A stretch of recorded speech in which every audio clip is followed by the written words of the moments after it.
Olá, olá pessoal, boa noite, bem tarde já. Então vamos conversar aqui rapidinho sobre um tema que surgiu em um dos meus grupos da imersão, né? Eu fiz uns grupos por conta da imersão e nesses grupos a gente começou a conversar sobre várias coisas, os pais me passando demanda, me passando questões, peculiaridades. E muitos dos pais que estão nessa imersão estão recebendo o diagnóstico agora, né? Tem uma galerinha que recebeu o diagnóstico dos filhos e estão perdidos, e a forma que recebe muitas vezes não é fácil, é complicado. E teve uma mãe especial que ela me fez pensar durante várias horas sobre essa situação, né? Que ela foi ao médico, a forma que foi passado para ela esse diagnóstico foi muito seco, né? Assim, uma explicação falando que o filho dela, se ele tem uns 2 anos, seria já um autista mais severo. Aí, rapidinho. E ela tinha acabado de receber essa notícia, me achou na internet, entrou no grupo, enfim. Ela tava com o coração completamente, né? Foi no meu grupo, o grupo 23, foi nesse grupo mesmo. E meu coração ficou miúdo com isso. Eu passei horas e horas pensando nisso, o que eu poderia falar para essa mãe e me colocando na situação dela, né? Nessa situação de receber um diagnóstico, o médico não ter assim a explicação, né? Explicar sobre como é que é esse caminho e tudo. E ela saiu em completo desespero. Então, assim, gente, o que eu vou falar não tô ditando regra de forma alguma, mas o que eu penso sobre isso? Nós não temos controle do nosso passado e a gente não domina o futuro. A gente não domina os nossos sentimentos, a gente precisa sentir os sentimentos, faz parte. A gente só não pode travar. Esse fato da gente sentir, a gente não pode travar por conta disso. E a gente tem que criar essas ferramentas para não travar. Então, a primeira coisa que eu vejo que é muito importante é a gente viver o aqui e agora, sabe? É muito difícil para nós que a gente está nessa corrida contra o tempo, de desenvolver nossas crianças, esse medo constante do futuro. Gente, quantas vezes eu caí nessa armadilha de ficar olhando muito, muito para o futuro. E aí quando a gente vê, a gente se perde, a gente não consegue viver o presente de forma adequada. Então, assim, o que eu vejo é importante a gente viver agora o presente, a gente vê as ferramentas que a gente tem agora. Ô, Kátia, muito obrigada pelo selo. Muito obrigada. Nós precisamos, brigadão. Nós precisamos viver o aqui e agora. Nós precisamos saber com quem a gente pode contar, com quem a gente pode, quem tá junto com a gente nessa jornada. Quem vai estar realmente junto com a gente? A gente tem que valorizar essas pessoas e mantê-las perto da gente. E a gente tem que trabalhar o tempo. Gente, tempo vale mais que dinheiro, tempo vale mais que tudo. Se a gente sabe gerenciar o tempo, a gente consegue ter conhecimento, a gente consegue até dinheiro, né? O tempo é a base de tudo. Então, se a gente aprende descobrir o tempo que a gente tem, é a primeira coisa que a gente faz. Com esse tempo, a gente vai conseguir reservar um tempo para se empoderar de informação, para a gente ter conhecimento. Antigamente eu chegaria para Dani do passado e falaria, como eu já dei muito esse conselho no início do canal, quando as pessoas chegavam para mim e falavam assim: meu filho recebeu o diagnóstico. Eu já gritava para a pessoa: corre para a intervenção, começa logo a intervenção. Hoje, o meu conselho é diferente. O meu conselho é: como é que você tá? Primeira coisa, eu quero saber como é que você tá, como é que é a rotina da sua casa, como é que é a sua vida, como é que você se organiza no dia a dia, antes de você receber esse diagnóstico. Antes de você receber esse diagnóstico, como é que era a rotina da sua casa? Porque assim, sua criança continua sendo essa criança que era há uma semana atrás. Mas como é que era? Qual era a dor que você sentia que fez você procurar um médico? Porque tem uma dor que move a gente, né? A gente vai ao médico movida por essa dor. Nem que seja um comentário de um colega falando sobre o atraso, de uma amiga que fala, olha, ele tá com atraso, tem essa questão. Então, tem uma dor que move a gente. Então, por exemplo, sabe aquela dor que depois a gente pensa assim, nossa, meu filho desde pequenininho não dormia bem, não aceitava colo ou queria colo demais, foi difícil a introdução alimentar, várias dificuldades que você foi passando, mas é aquele negócio assim, era um bebê mais difícil, era mais complicadinho, e sempre vai dando essas desculpas. Então você já foi uma dor que muitas vezes ela foi se somando, somando até chegar no diagnóstico. Então, como é que foi? Como é que era a sua rotina uma semana antes desse diagnóstico? Ok. A partir daí, você vai saber a questão do seu tempo para você conseguir informações. E aí você vai buscando informação, vai entendendo o que vem a ser o autismo. Eu fiz essa imersão pensando nisso. A minha imersão gratuita, que já tá rolando, já tem várias aulas, já tá na 5ª aula, né, amor? Hoje foi a 6ª aula. Acabou de liberar a 6ª aula da imersão.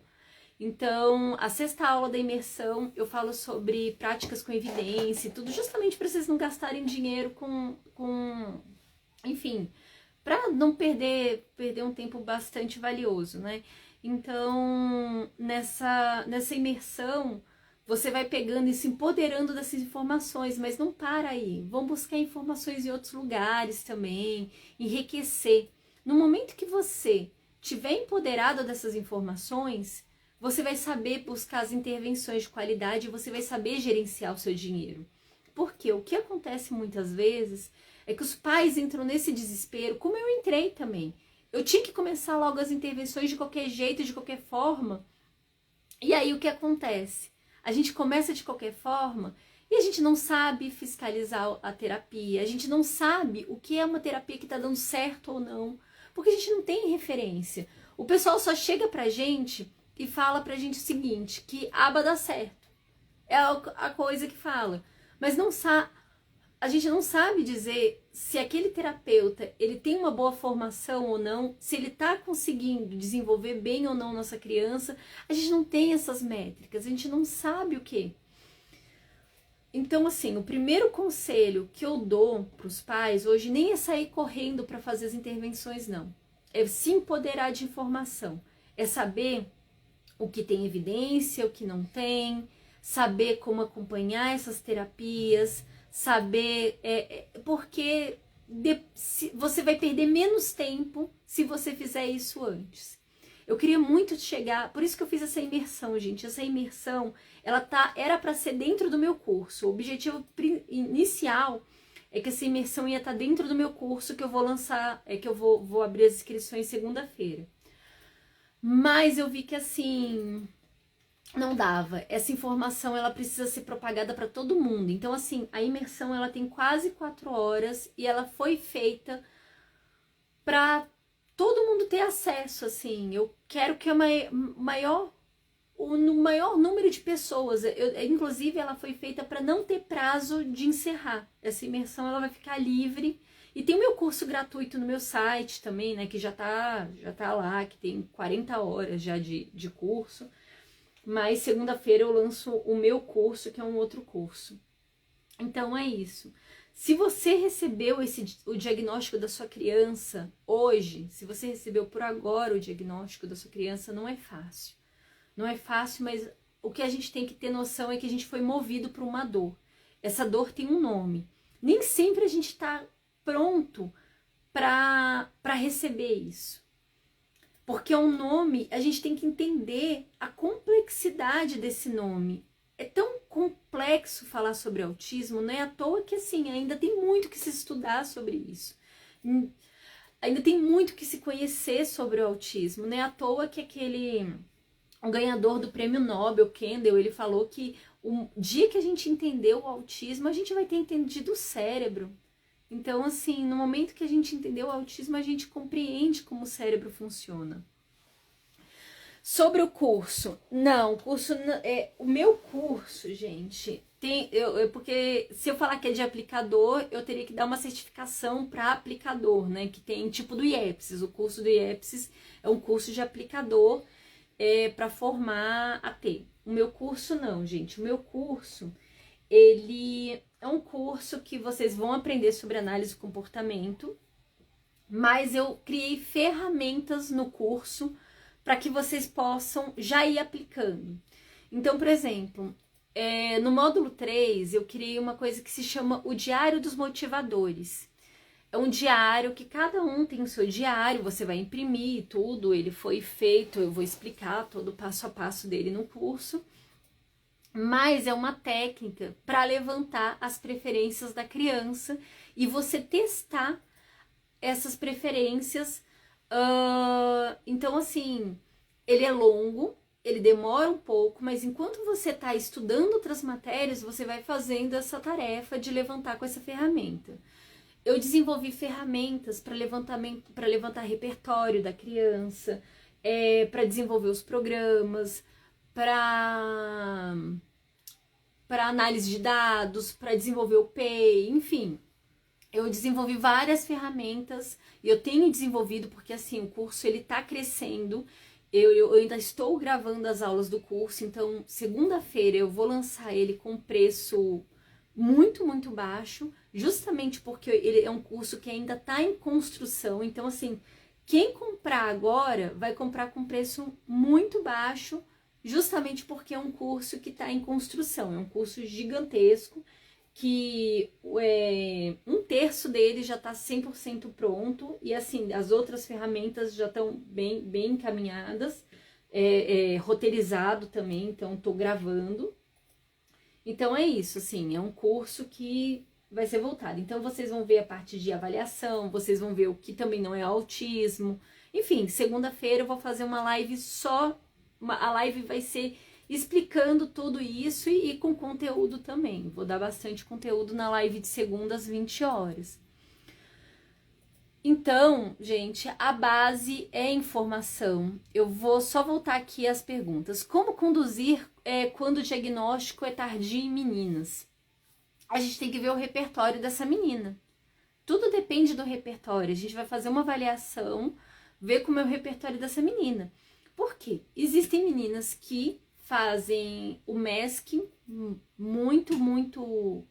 isso daí é muito evidente, esse MESC, ele é muito, muito intenso, como é o meu caso, apesar do meu diagnóstico não ter sido tão tardio, né, visto a época que eu fui diagnosticada aos 15 anos, então na época era outra realidade, então tem muitos anos, né, tem mais de 20 anos isso.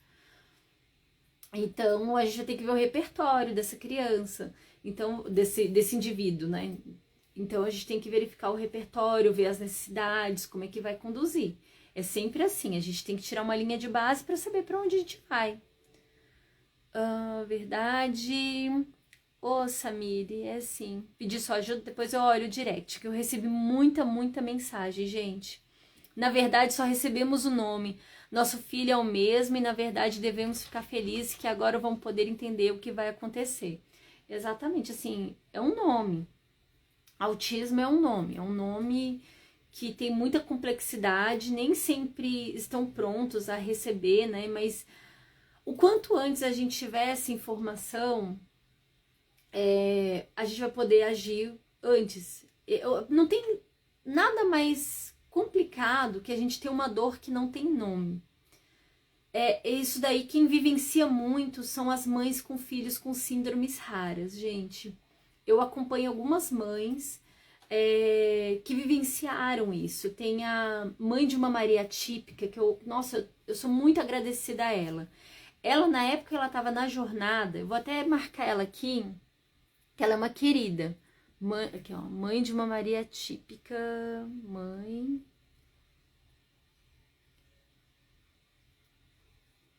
a mãe de uma Maria típica, ela foi peça fundamental no diagnóstico do Aquiles.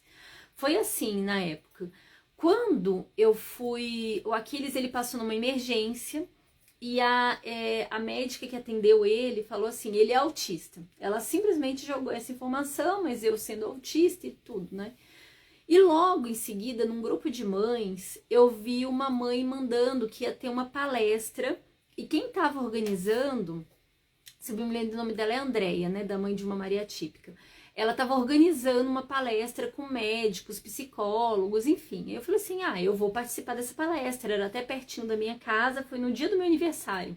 Eu não me esqueço, né, no dia 22 de setembro, um mês depois que tinha tido essa consulta com o médico, eu já tinha agendado os médicos e tudo, eu fui nessa palestra e aí a médica explicou o que estava na época, quais eram as intervenções adequadas, a psicóloga também das intervenções adequadas, falou também sobre medicações, falou sobre a curva de desenvolvimento, sobre janelas de oportunidades e tudo.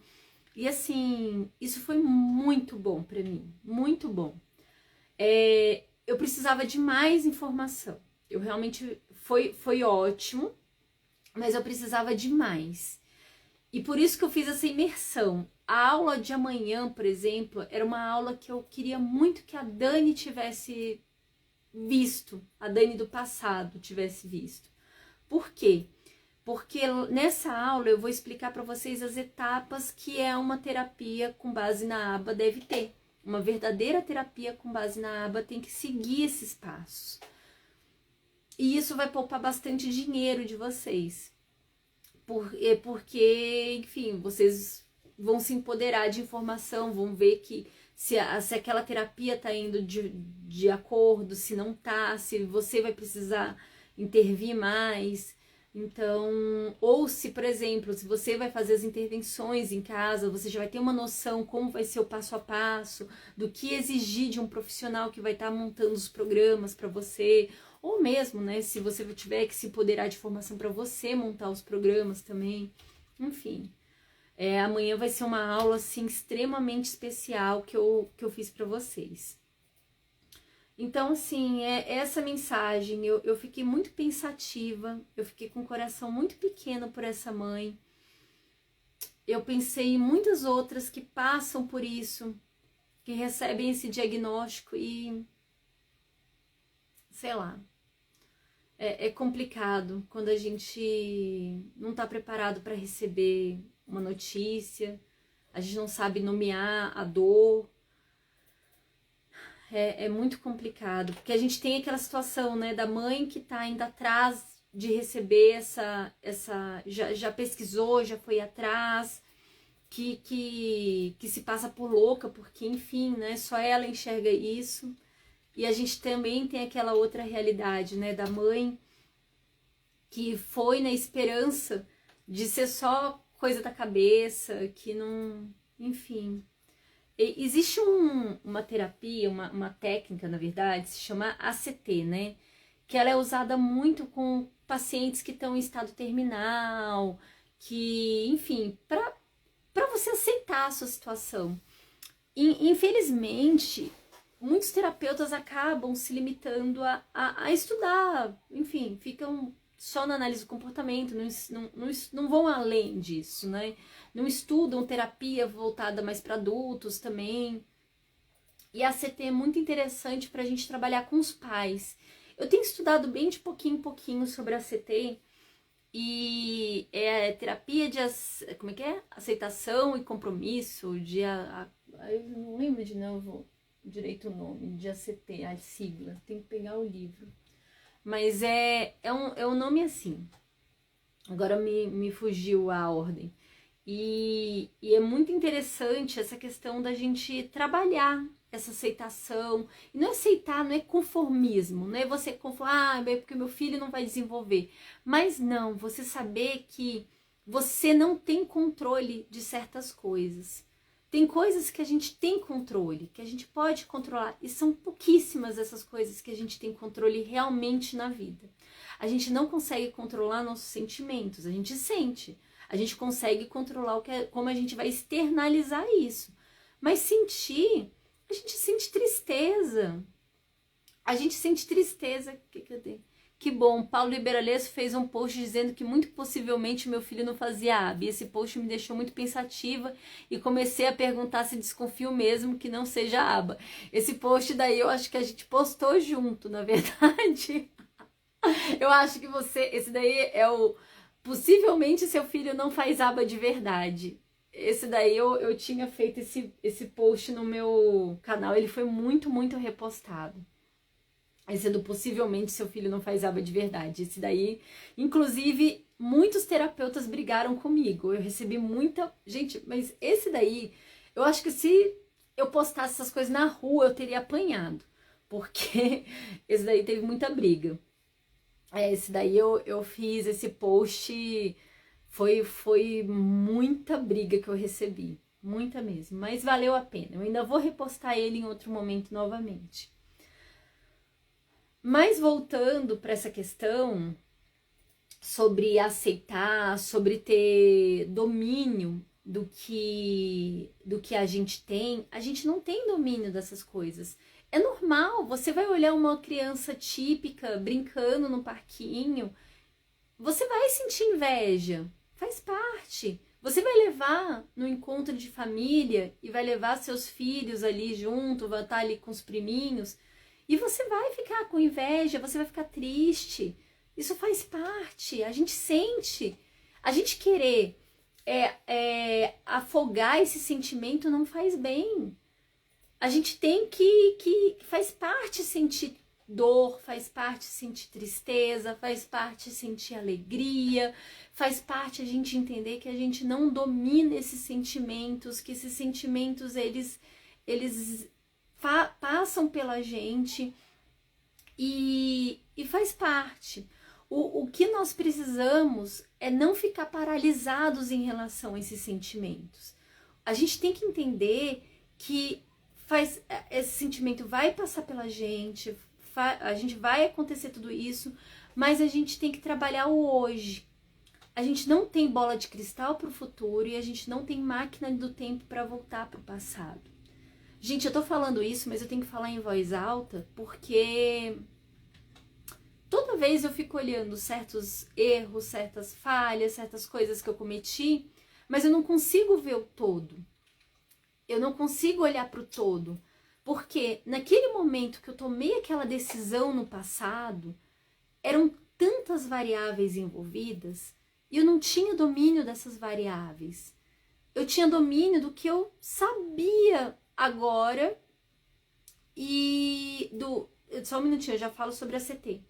Eu só tinha domínio do que eu sabia naquele momento e eu tomei minhas decisões com base no que eu sabia naquele momento. E é isso. A vida é assim. E sobre o futuro, eu também não tenho bola de cristal para prever o futuro. Então, o que eu posso fazer hoje é fazer o possível pelo meu filho hoje. Mas eu descobri uma coisa, gente. A gente tem que guardar energia pra gente também. A gente tem que se cuidar.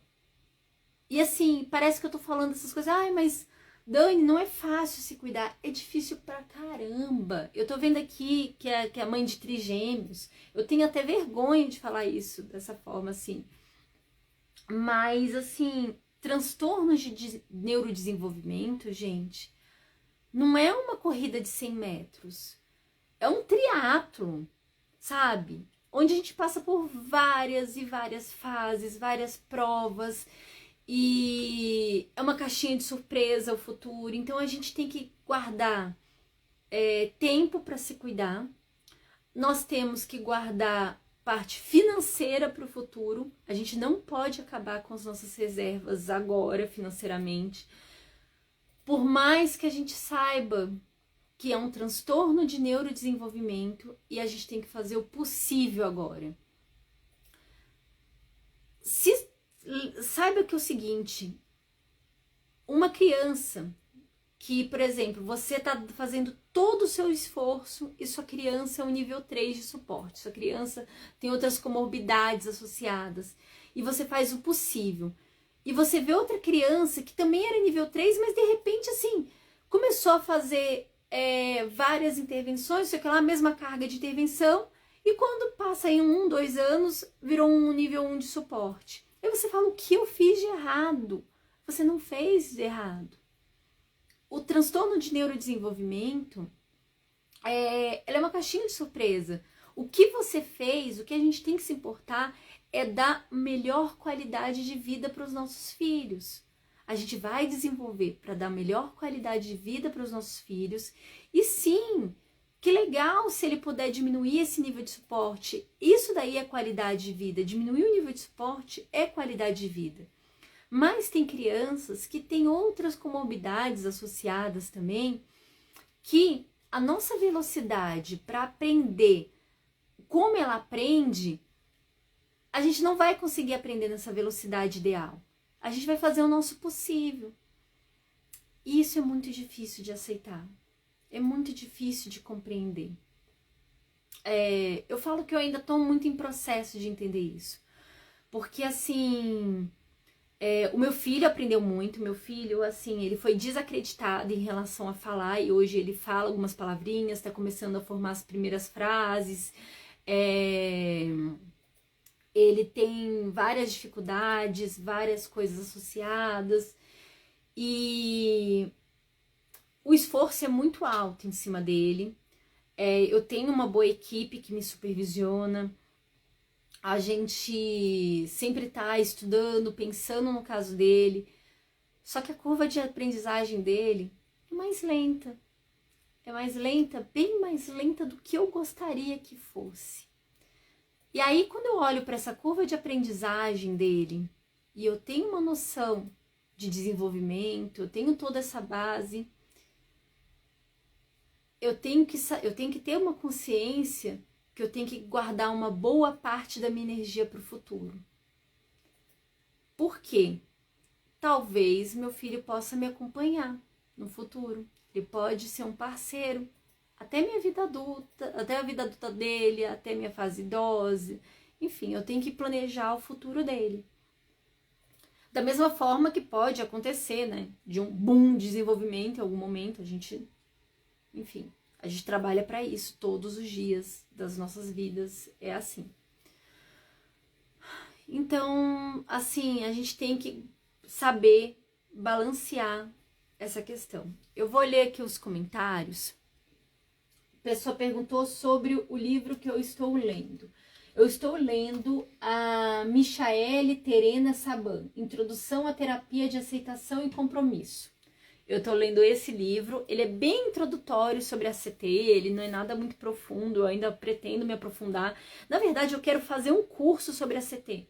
Eu ainda realmente quero fazer um curso sobre esse assunto, eu acho que é um assunto muito rico. Vamos lá, sobre os comentários. Imagina, complicação, apoio muito complicado, gente, muito complicado. Nome da equipe, poderia dividir o nome da equipe. A minha equipe, ela é misturada. Eu tenho um supervisor que mexe com a minha parte acadêmica, que ele me supervisiona a parte acadêmica. O Diego, eu tenho o Diego Costa, que é do IEPSIS, ele é professor até do IEPSIS. Tenho o Gustavo Tosi, do Instituto Niná. Tem a Carolina Quedas, que ela é fisioterapeuta, educadora física, psicomotricista. Eu tava com a fono, a Keila, eu tenho que até retornar com a questão da fono. Então, assim, essa equipe são meus supervisores, eles me ajudam a montar os programas pro Aquiles e a gente vai aplicando nele. Vamos lá, bem que queria que a família acreditasse no diagnóstico, me ajudasse a lidar. O pai implica que meu filho... Oh, meu Deus. Complicado demais. Aqui em casa, gente, meu pai também não aceita muito bem o diagnóstico do Aquiles, não. Aqui, meu esposo, parceirão aqui em casa, e meu esposo, mas nem todo mundo. Oh, minha linda, não podia perder essa conversa, sempre querida. É muito triste, sabe, gente, isso. preciso me tratar, trato dele, faço tudo por ele, mas me anulei. Kellen, isso é extremamente preocupante. A gente se anular. Eu sei o que é isso. Eu passei um tempo alucinada em relação a isso.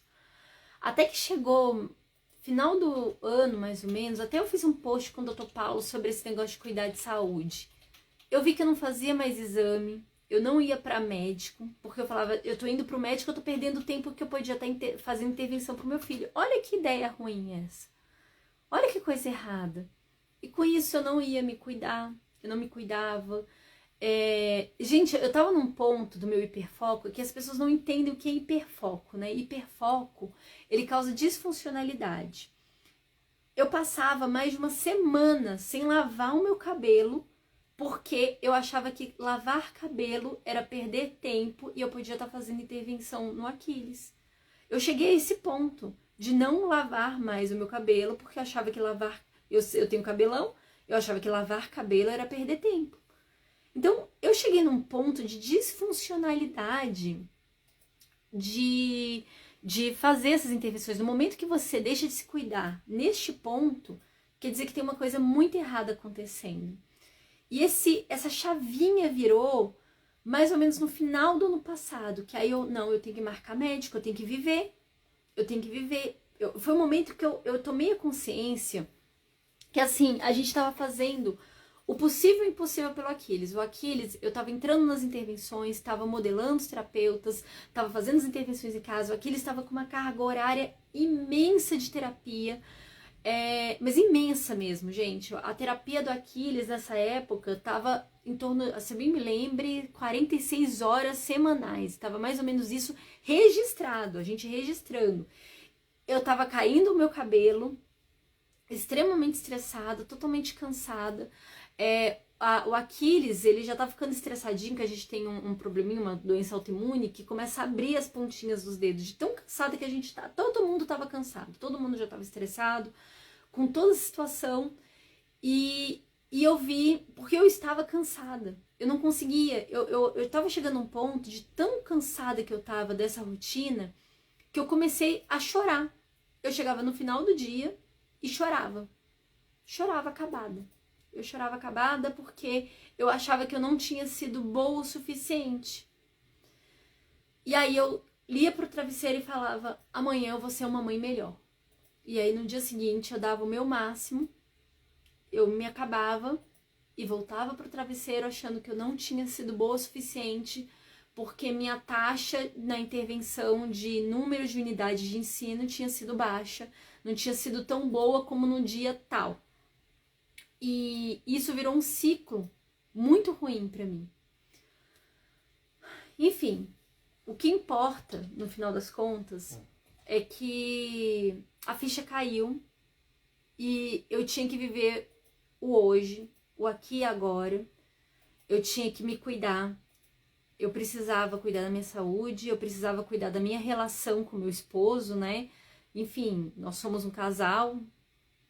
Eu precisava me alimentar melhor, que eu não estava me alimentando bem, eu estava comendo, a forma que eu estava comendo mais compulsiva e tudo, eu cheguei a engordar, porque eu tenho problema com compulsividade alimentar, eu já fui obesa algumas vezes, hoje em dia eu tô dentro do meu limite de peso, mas eu fui obesa muitas vezes na minha vida, então é uma coisa que eu tenho que ter cuidado, e eu vou da obesidade à anorexia, assim, são extremos que eu já vivenciei muitas vezes na minha vida. Então eu tenho que ter muito cuidado. E nesse processo, a sorte que eu tive boas pessoas me acompanhando, que é inclusive um dos meus supervisores, o Gustavo Tosi. Ele me ajudou muito nesse processo. Um grande amigo, inclusive. Ele é meu supervisor, mas eu considero ele um grande amigo meu. E aí foi o momento que eu me toquei, comecei a procurar médico, voltei a fazer exercício físico. Eu comecei com 5 minutos diário, em janeiro.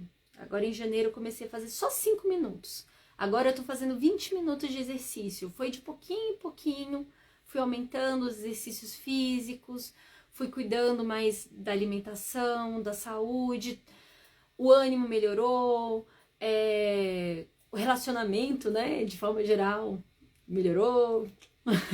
em relação a essas coisas. Enfim, é isso, gente. Não é fácil, não é simples, mas eu fico preocupada que eu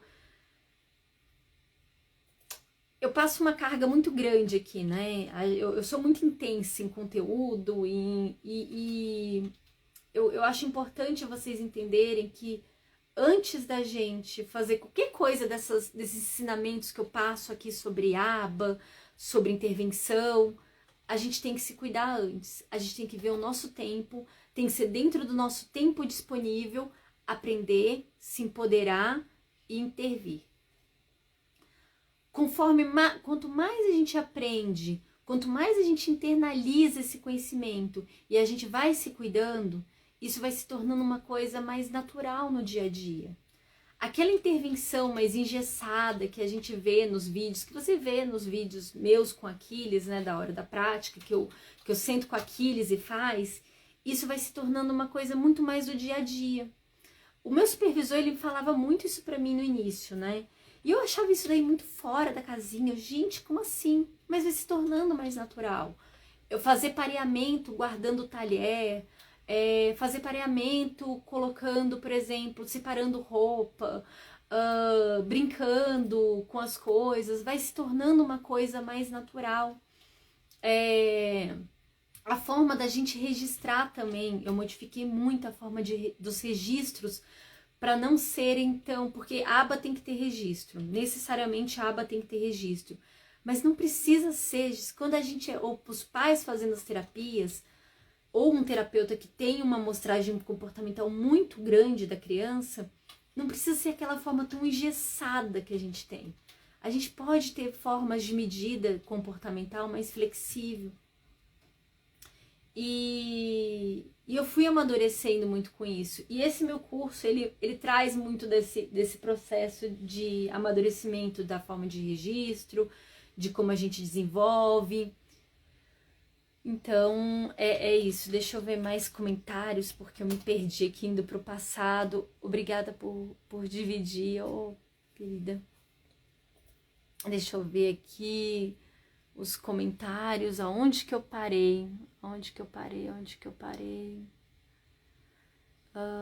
Aqui. Porque esse horário, eu tava indo dormir. E foi o horário que eu pude, gente. Aquiles adoeceu, o Kedman. O Aquiles, ele adoeceu. E com isso eu tive que dar atenção. Ele ainda tá meio dodói, melhorou muito, muito. Ontem ele tava com a bochecha super inchada. Hoje já deu uma desinchada, a febre, assim, diminuiu, ele já tá bem.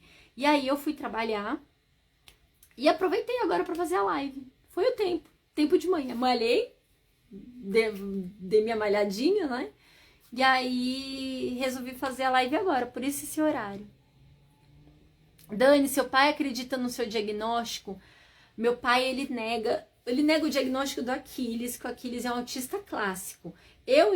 Meu pai, ele tem várias características de TDAH, mas meu pai acha que transtorno, infelizmente, ele acha que transtorno é tudo absurdo, que é coisa de, enfim, a gente tem que desconstruir esse capacitismo, né? Faz parte. Mas ele vai aceitando aos poucos, a gente vai trabalhando, vai desconstruindo isso, né? O que importa mesmo é que, assim, ele não aceita o diagnóstico, mas meu pai é muito presente na minha vida. Ele é muito presente na vida do Aquiles, e é isso que importa. Na real, eu fico brava com algumas coisas que ele diz. Eu não sou dona dos meus sentimentos, eu tenho o direito de ficar brava. Eu não preciso, não, a Dani não pode ficar brava, porque, não, eu fico brava, assim. E eu falo que eu tô brava com ele. Mas faz parte, né? Vamos ver aqui, verdade, muito bom ouvir você, obrigada. Obrigada, Dani, é difícil. Demais. Você acredita que um autista pode sair do espectro? Vamos lá. Eu tenho muitas lives falando sobre espectro. Eu vou ser bem direta. Quase todo mundo que fala sobre espectro fala coisa errada. Pronto, falei. Espectro, gente, é amplitude de um dado, de um sinal, de uma informação. É isso, ponto, acabou. Amplitude, magnitude, intensidade, é isso. Então, por exemplo, se eu estou medindo um comportamento, ele acontece, por exemplo, eu estou batendo palma, eu bato palma agora, ou o meu comportamento de escovar os dentes. Vamos lá ver meu comportamento de escovar os dentes. Normalmente eu escovo os dentes 3 vezes ao dia. Mas digamos que um dia eu escovo mais, eu vou escovar 5 vezes. Outro dia eu escovo 3, outro dia eu escovo 2, outro dia eu escovo 1, mas normalmente são 3. E aí eu vou registrando cada dia. Eu tenho dados discretos ao longo do tempo. Caramba, isso é muito difícil de você enxergar dados discretos. Ah, a Dani escovou aqui, escovou ali, escovou ali. Nossa, fica um bando de pontinho ao longo do tempo. Como é que a gente vai enxergar isso graficamente? Para a gente conseguir enxergar isso graficamente, a gente sai do domínio do tempo e a gente vai para o domínio da frequência. E no domínio da frequência, ao invés de a gente ver um bando de pontinho assim, a gente vai pegar cada dado desse e colocar um em cima do outro. Isso forma um espectro. Isso daí é uma amplitude de um sinal. Então, a gente está vendo no campo da frequência. Então, a Dani, ela escova por dia nessa frequência. A gente vai olhar ali no campo da frequência. No dia, ela escovou, sei lá, 3 vezes. A gente olhou ali a amplitude. Então, ficou muito mais fácil de enxergar. Então, vamos lá para o transtorno do espectro autista. O espectro, o autismo, ele tem os critérios diagnósticos. Esses critérios diagnósticos são dados pelo CID-11, pelo DSM-5. Então, ele dão as características. O DSM, ele é bem exemplificativo, ele traz vários dados. E dentro desses dados, a gente vai olhar no longo do tempo se esse indivíduo ele tem essas características, se a frequência desses comportamentos constitui, a gente vai pegar um indivíduo médio, a média da população. A gente vai pegar um indivíduo irreal, que é o nosso indivíduo estatístico, a nossa criança estatística, e a gente vai olhar esses comportamentos conforme o DSM traz. Esse comportamento está indo além dessa pessoa estatística, desse indivíduo estatístico, esses comportamentos que caracterizam o transtorno do espectro autista? Se sim, se a soma desses comportamentos está indo, ok. Esses comportamentos estão causando transtorno para esse indivíduo? Estão. Então, a gente caracteriza dentro do transtorno. Dentro do transtorno, a gente vai ter os indivíduos que vão precisar de mais suporte. Por quê mais suporte? Porque muitas vezes essas bases falham muito. Isso causa muito transtorno. A pessoa precisa de, por exemplo, o Aquiles, né? O Aquiles, ele tem 4 anos. Daqui a um tempo, por exemplo, digamos que ele fique com esse mesmo repertório que ele tem hoje aos 20 anos. É muita coisa que vai ser necessário fazer por ele. Alimentar, vestir, enfim, vai ser uma lista de coisas que vai precisar.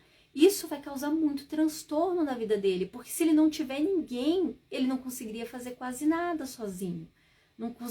Ficaria muito difícil. Então, é isso que a gente tem que levar em conta. Eu, por exemplo, eu sou uma autista nível 1. Hoje, aqui com vocês, eu tô sofrendo algum transtorno? Não, eu tô plena. Agora eu não tô tendo nenhuma colalia, aparentemente tô mexendo as mãos aqui, mas nada estereotipado, nada que me causa lesão, nada que me cause prejuízo. Neste momento eu estou plena.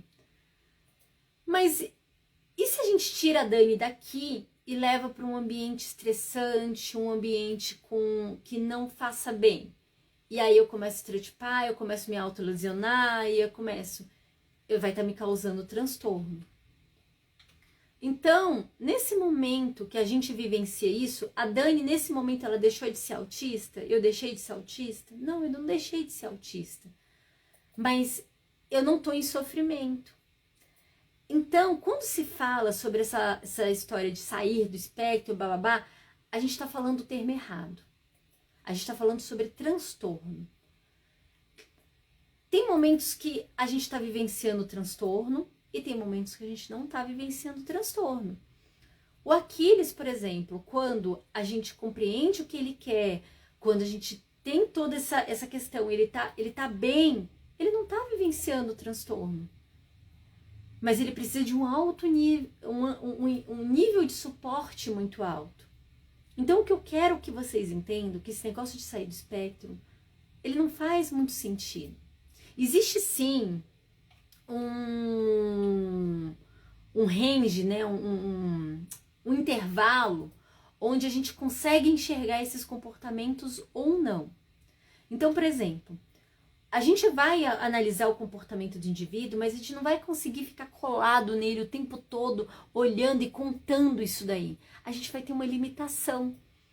E muitas vezes a gente usa instrumentos para avaliar esse comportamento, e esses instrumentos eles vão ter uma limitação. Por exemplo, a gente vai usar o VibMap. O VibMap ele vai chegar para a gente e vai falar assim, você vai analisar esse indivíduo durante 30 minutos e você vai contar esse comportamento durante 30 minutos ou 5 minutos. É uma amostragem de tempo que vai pegar a realidade da vida desse indivíduo. Vai pegar uma realidade, em 30 minutos você vai querer pegar uma amostragem dele. Pode acontecer que esse comportamento não ocorra nesses 30 minutos. Então, se esse comportamento não ocorrer nesses 30 minutos, vai estar ali numa faixa onde a gente não vai estar enxergando. E a gente não vai conseguir caracterizar, por exemplo. Ou, por exemplo, se está olhando uma barreira comportamental. Ah, mas isso daí acontece em vários outros lugares. Mas aqui não aconteceu. E a gente não conseguiu enxergar essa barreira. Então, olha tantas características. A gente tem que ver como é que está o nosso instrumento, se a gente consegue enxergar. A gente tem que entender o conceito de espectro e o conceito de transtorno. Então, isso daí é uma questão que não faz muito sentido aqui. Autista sempre será autista, pode ser independente, nunca deixará de ser autista. Então é assim, eu continuo sendo autista, meu cérebro ele funciona de forma diferente.